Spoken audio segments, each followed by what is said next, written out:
Fala galera, voltamos do dia de graxa, voltamos com uma fanzinha 125 varetada. O que acontece? O cliente veio aqui na loja sábado, hoje é segunda-feira, reclamando que a moto tá com um barulho de carro quando anda de ré.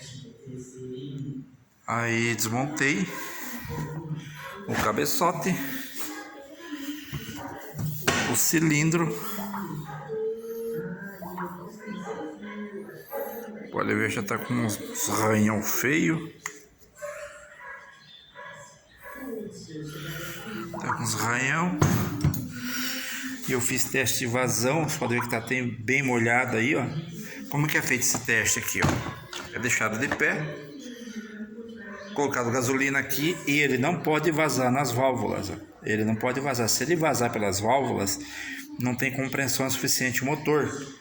Aí se vira do outro lado, testa as duas válvulas e faz a mesma coisa aqui. Tá vendo? E ele tá, ó, bem sujão também. Ou seja, daí vai ter que tirar as válvulas, fazer a limpeza e fazer o assentamento de válvula no cabeçote. Cilindro vai ter que mandar para retífica. Só que aqui eu escutei barulho de rolamento. Eu vou ter que desmontar o motor todo para descobrir que rolamento que tá rustido, rolamento que já deu tchauzinho. Olha, quando eu mexo aqui no pedal de partida, parece que tem areia lá dentro, sabe? Faz aquele barulho. Ó.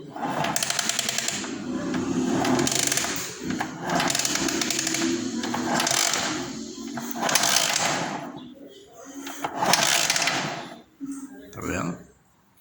Então vou ter que desmontar inteiro o motorzinho. Eu achei que a princípio, desmontando aqui em cima, ia achar o problema. Não, mas o problema tá aqui dentro. Aqui em cima também tá, mas tá aqui dentro. Vamos desmontar para ver o que acontece com a bichinha. Logo mais eu volto com outro vídeo aí mostrando as peças danificadas, tá? No caso, essa motoca aqui, ela vai ter 3 vídeos. Um nesse inicial que estou fazendo agora, o próximo para mostrar as peças danificadas e o próximo dela já montada e funcionandinho. Beleza?